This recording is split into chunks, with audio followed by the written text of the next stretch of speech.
పాకిస్తాన్పై జరిగిన భారతదేశ వైమానిక దాడులకు పాకిస్తాన్ గజగజలాడిపోయింది. ఒక్కసారే కాళ్ళ బేరానికి వచ్చేసింది. పెద్దన్న దగ్గరికి పరుగులు పెట్టింది.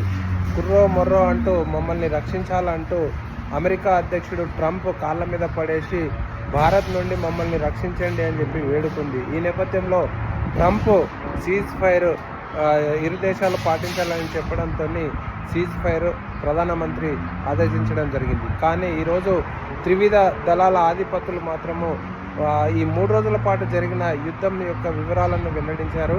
అసలు పాకిస్తాన్ ఎలాంటి టార్గెట్ చేసింది, హిందుస్థాన్ ఎట్లా దాడులు చేసింది అనే విషయాలను వాళ్ళు వెల్లడించడం జరిగింది. పూర్తిగా భారతదేశానికి సంబంధించిన సైనికులు కేవలం ఉగ్ర సంస్థలకు సంబంధించిన స్థావరాల మీదే 9 చోట్ల దాడులు చేయడం జరిగింది. 2 ఉగ్రవాద సంస్థల్లో పూర్తిగా మట్టు కరిపించడం జరిగింది అని చెప్పేసి వెల్లడించడం జరిగింది. ఇప్పటివరకు జరిగిన ఏదైతే పాకిస్తాన్ సంబంధించిన 100 మంది ఉగ్రవాదులను హతం చేయడం జరిగింది అని చెప్పేసి కూడా త్రివిధ దళాల అధిపతులు వెల్లడించడం జరిగింది. ఇక్కడ నుండి కూడా ఎక్కడైనా తోకముడిస్తే పాకిస్తాన్ ఏదైతే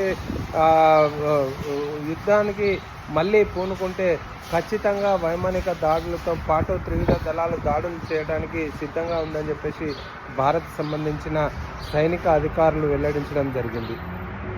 ఏది ఏమైనప్పటికీ భారత్ మాత్రము గట్టి సమాధానం ఇచ్చిందని చెప్పుకోవచ్చు. అమెరికా నుండి శ్రీనివాస్, K6 న్యూస్.